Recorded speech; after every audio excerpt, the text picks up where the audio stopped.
Nos ados ont vu tous les Miyazaki. Ils rêvent qu'on les emmène au Japon. Alors je vous donne rendez-vous au musée Ghibli à Tokyo, où vous serez transportés dans l'imaginaire du studio. Incroyable. Mon mari, lui, rêve de s'immerger à fond dans la culture nippone. Après un cours de dessin manga avec un artiste, je vous propose d'assister à une cérémonie du thé. Waouh. Et pour une expérience unique jusqu'au soleil levant, je vous ai réservé une nuit dans un joli ryokan avec un dîner traditionnel. Je nous y vois déjà. Avec Marco Vasco, ne rêvez plus, vivez votre voyage l'esprit libre. Au rendez-vous sur marcovasco.fr pour imaginer votre prochain voyage sur mesure. Les podcasts du Figaro. Prêt pour le décollage.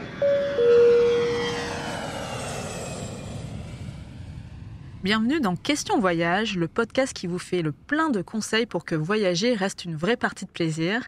Aujourd'hui, nous recevons Jean-Marc de Jagère. Bonjour. Bonjour Sophie. Vous êtes journaliste spécialisé dans le transport ferroviaire pour le Figaro Voyage. Vous avez participé à l'ouvrage collectif En train, 32 itinéraires pour voyager autrement en Europe, dont la 3e édition est sortie chez Gallimard en octobre dernier. On peut le dire, vous êtes un vrai passionné de train et vous allez nous distiller quelques conseils sur comment faire un joli tour du vieux continent en train, vous l'aurez compris. Première question, voyager en train en Europe, est-ce aussi galère qu'on ne le croit ?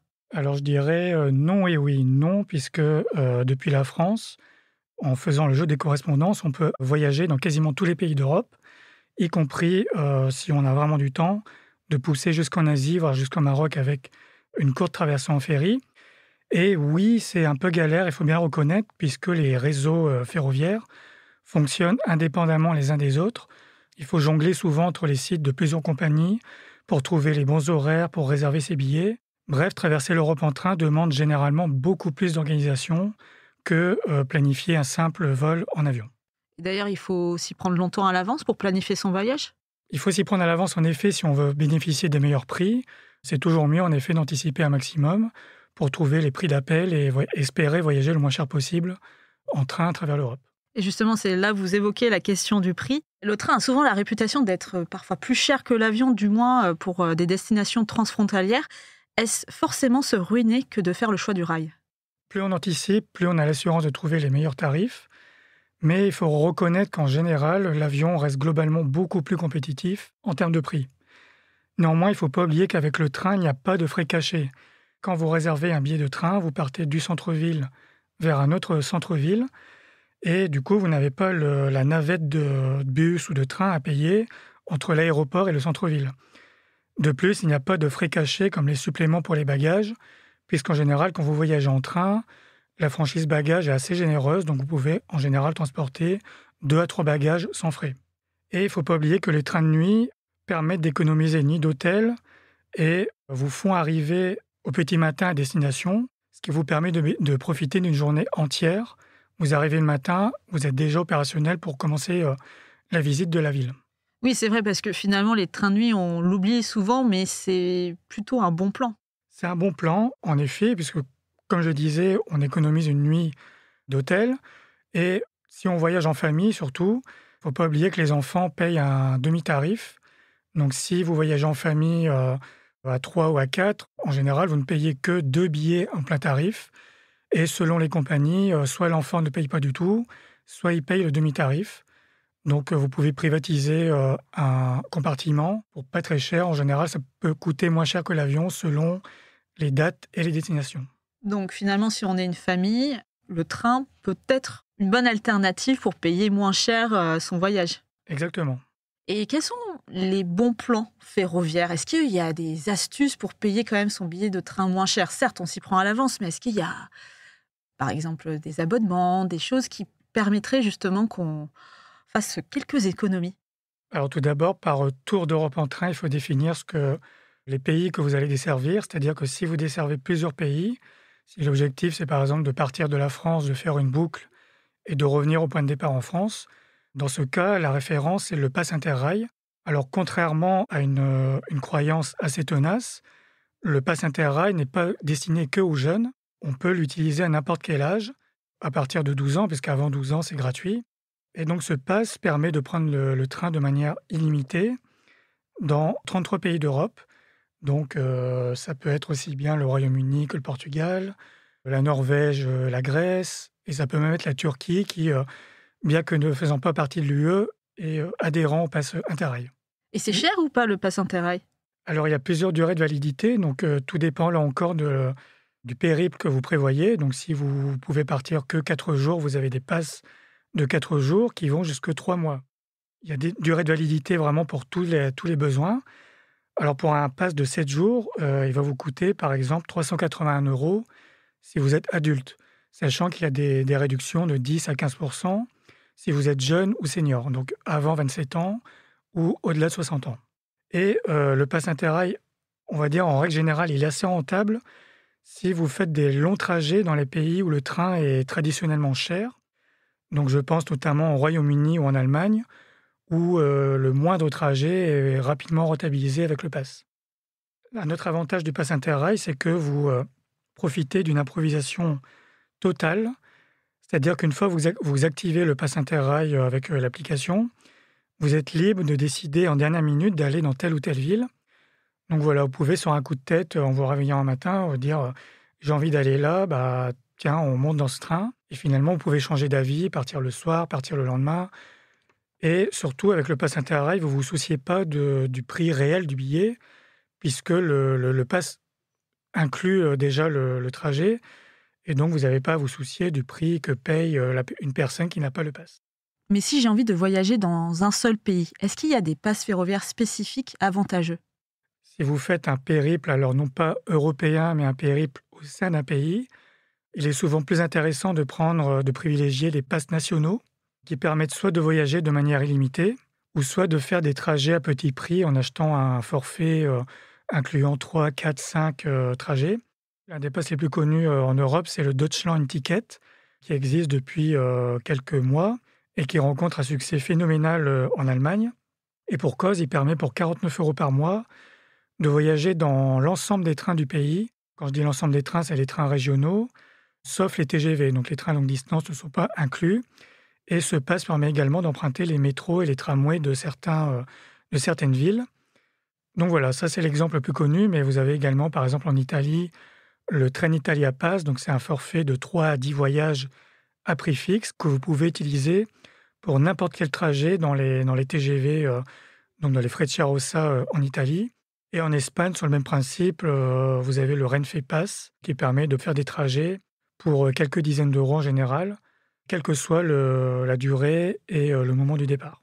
Sinon, une solution, si vous voyagez dans un pays, sans prendre un pass, c'est de privilégier les trains régionaux, donc l'équivalent de nos TER en France. En général, ils sont beaucoup moins chers. Alors, ils sont certes plus lents, mais ils traversent des paysages beaucoup plus pittoresques et laissent en général un meilleur souvenir qu'un TGV qui ne nous laisse pas le temps d'admirer les paysages. Alors c'est vrai que là, vous venez d'évoquer différentes compagnies ferroviaires. On peut parfois être un peu perdu, c'est-à-dire que si on loupe une correspondance car notre premier train est en retard, comment on arrive un peu à se dépatouiller dans ce modèle ferroviaire européen? Alors tout d'abord, vous parlez des correspondances. S'il y a un conseil à donner, c'est vraiment de faire des trajets avec le moins de correspondances possible. Et pour chaque correspondance, je conseillerais de prévoir au moins 1 heure entre chaque train. Alors ça peut paraître beaucoup, mais voilà, il y a en général, selon la gare dans laquelle vous arrivez, il y a de quoi s'occuper. Vous pouvez même rester plus d'1 heure si vous voulez visiter les alentours de la gare, visiter la ville. Mais dans tous les cas, voilà, entre chaque train, prévoir au moins 1 heure, particulièrement en Allemagne, puisque en Allemagne, les trains ne sont pas connus pour leur ponctualité. On se plaint beaucoup en France, mais en Allemagne, c'est beaucoup pire qu'ici, en France. Si par malheur, malgré ces précautions, vous ratez un train, eh bien, il faut savoir que comme dans l'aérien, il existe un règlement européen qui protège les usagers dans l'ensemble des pays de l'Union européenne. Donc, que vous soyez en France, en Roumanie ou bien en Hongrie, vous êtes protégé par le même cadre juridique, en l'occurrence le règlement 2021-782, que vous pouvez facilement trouver sur le site du Parlement européen. Alors, il prévoit notamment que si vous loupez une correspondance à la suite d'un retard, la compagnie doit vous placer sans frais sur le train suivant. La condition, c'est que les billets doivent avoir été achetés au sein de la même réservation. C'est-à-dire qu'il ne faut pas acheter 2 billets séparés, il faut vraiment faire une seule réservation qui inclut la correspondance.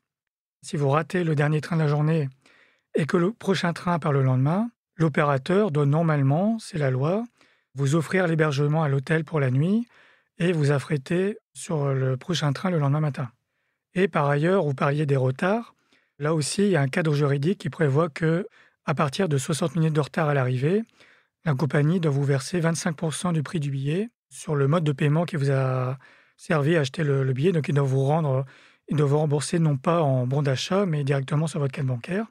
Et certaines compagnies sont plus généreuses, comme la SNCF, qui appliquent ce droit à partir de 30 minutes. Vous évoquiez le cas de la compagnie ferroviaire, la Deutsche Bahn. On a entendu pas mal de couacs sur certains trains en Europe. On pense notamment à la ligne Paris-Berlin, où les passagers ont multiplié les mésaventures. Est-ce que c'est récurrent ? Alors, récurrent par rapport au nombre de trains qui circulent en Europe, c'est vrai que le Paris-Berlin a eu des débuts un peu difficiles.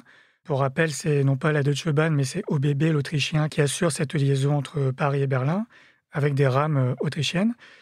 Alors, en effet, il y a eu pas mal de couacs au début, des retards, des voitures qui ont été supprimées, voire des annulations de dernière minute. Il ne faut pas oublier qu'un train de nuit, c'est assez compliqué à faire rouler, puisque là, en l'occurrence, le Paris-Berlin, c'est un itinéraire transfrontalier. Donc, il suffit qu'il y ait notamment des travaux sur une petite partie en France pour que l'ensemble de la ligne soit interrompu. Pareil sur le Paris-Vienne qui traverse en plus 3 pays. Il peut y avoir des problèmes, des travaux de dernière minute qui font que des trains sont annulés au dernier moment. Mais il faut espérer que ces couacs sont minoritaires sur le rail européen. Les journalistes passent souvent des trains qui arrivent en retard, mais il ne faut pas oublier des 99% des trains qui arrivent à l'heure. Mais malgré tout, vous évoquiez justement toutes les problématiques autour du rail. Est-ce qu'on va quand même rencontrer des difficultés cet été ? Il y a des difficultés d'ordre, notamment des interruptions de ligne. Alors, la principale interruption de ligne, elle existe depuis à peu près 1 an. C'est la liaison transfrontalière entre la France et l'Italie. Notamment, je parle de la liaison entre Paris, Turin et Milan, qui est interrompue depuis l'été dernier à la suite d'un éboulement dans les Alpes. Donc, clairement, il n'est plus possible de prendre le train à Paris pour arriver directement à Milan. Il est toujours possible d'aller de relier la France à l'Italie en train, mais avec des itinéraires beaucoup plus longs qui passent par la Suisse ou par la Côte d'Azur, donc Nice et Vintimille. Cette liaison en question là, dans les Alpes, elle devrait être rétablie d'ici la fin de l'année. Mais malheureusement, pour cet été, c'est un peu compromis. Donc, si vous avez prévu d'aller en Italie, il y a la solution par la Suisse ou par la Côte d'Azur. Ensuite, il y a des perturbations liées aux grèves. Donc, en France, pour l'instant, il n'y a rien de prévu. En Allemagne, il y a eu des grèves assez conséquentes ces derniers mois. Mais visiblement, il n'y en est plus question puisque les conducteurs de train en Allemagne ont trouvé un accord. Donc, il n'y a plus de grève prévue en Allemagne. Les seules grèves prévues qui peuvent perturber vos prochaines vacances, c'est au Royaume-Uni, qui, depuis plusieurs mois, sont habitués à des grèves de quelques jours sur quelques compagnies. Alors, heureusement, ces grèves sont prévues généralement longtemps à l'avance, ce qui nous laisse le temps de nous préparer en conséquence. Là, c'est vrai qu'on est un peu dans le négatif, mais en réalité, le train permet quand même de vivre des expériences qui sortent de l'ordinaire. Est-ce que d'ailleurs, il y a des trains qui proposent des expériences un peu insolites, si je puis dire ? Alors, je pourrais citer en Scandinavie, selon la compagnie, publique ou privée, chaque train dispose d'espaces de jeu pour les enfants. Donc, les trains sont en général assez spacieux. Et si vous voyagez en famille, vous avez largement de quoi occuper votre bout de chou pendant le trajet. Également en Scandinavie, particulièrement en Finlande, il existe des voitures dédiées aux propriétaires de chiens. Donc voilà, il y a des places attitrées si vous voyagez avec votre chien. Parmi les trains un peu insolites en Europe, je citerai notamment ceux qui circulent en République tchèque, en Pologne ou en Hongrie, qui ont des voitures-restaurants qui changent de la voiture-bar de nos TGV, puisqu'elles disposent d'une véritable cuisine, avec un chef cuisinier, avec des serveurs. Et les repas sont servis comme dans les restaurants, dans de la vaisselle. Exit les assiettes en carton jetables. Vous êtes servi vraiment comme dans un restaurant, ce qui, vous l'avouerez, change un peu des sandwichs au triangle qu'on a l'habitude de manger dans les TGV. Et enfin, je citerai en Roumanie, donc à l'autre bout de l'Europe. Si vous voyagez en Roumanie, vous pouvez avoir la surprise de monter dans d'anciens trains de la SNCF qui roulaient en France il y a encore 20 ou 30 ans. Donc, si vous êtes nostalgique, peut-être que vous retrouvez les trains de votre enfance en faisant un trajet, par exemple, entre Bucarest et Brașov. Demain, on va parler d'inspiration. Quels sont vos trajets coup de cœur, vos itinéraires qui vous ont marqué ? Alors, j'en citerai 2. Je reciterai de nouveau la Scandinavie, qui, depuis la France, est accessible en 2-3 jours selon les correspondances que vous faites. Alors, en partant de Paris, vous pouvez arriver en 2-3 jours en Laponie suédoise, voire un tout petit peu plus loin au nord de la Norvège, à Narvik, qui se situe au-delà du cercle polaire arctique. Et pour ce périple, vous pouvez faire des arrêts, notamment à Hambourg, à Copenhague, à Stockholm.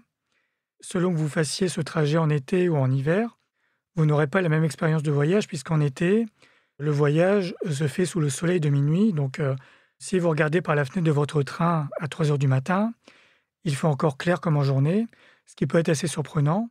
Et à l'inverse, en hiver, avec un peu de chance, vous pouvez même apercevoir des aurores boréales confortablement allongées depuis votre couchette.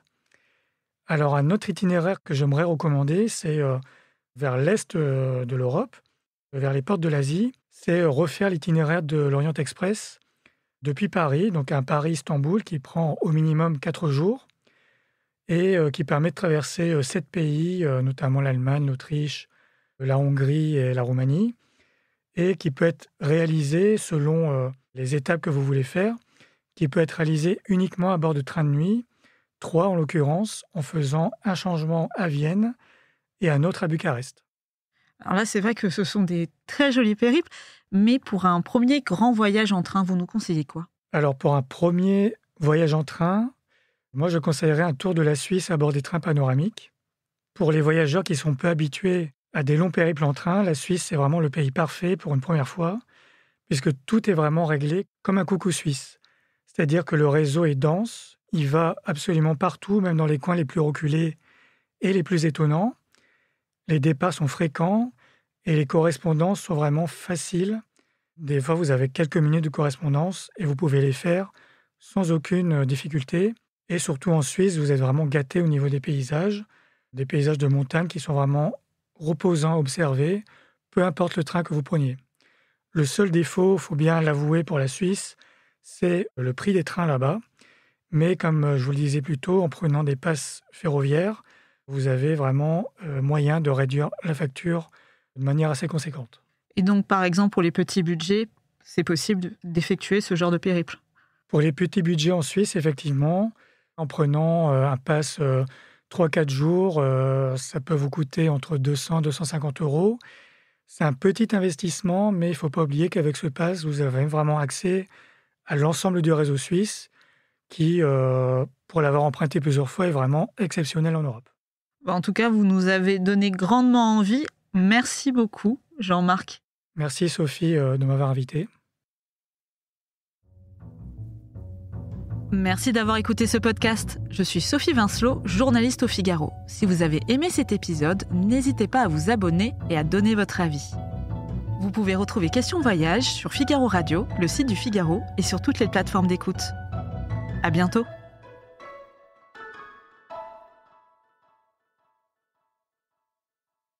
Nos ados ont vu tous les Miyazaki. Ils rêvent qu'on les emmène au Japon. Alors je vous donne rendez-vous au musée Ghibli à Tokyo, où vous serez transportés dans l'imaginaire du studio. Incroyable. Mon mari, lui, rêve de s'immerger à fond dans la culture nippone. Après un cours de dessin manga avec un artiste, je vous propose d'assister à une cérémonie du thé. Waouh. Et pour une expérience unique jusqu'au soleil levant, je vous ai réservé une nuit dans un joli ryokan avec un dîner traditionnel. Je nous y vois déjà. Avec Marco Vasco, ne rêvez plus, vivez votre voyage l'esprit libre. Au rendez-vous sur marcovasco.fr pour imaginer votre prochain voyage sur mesure.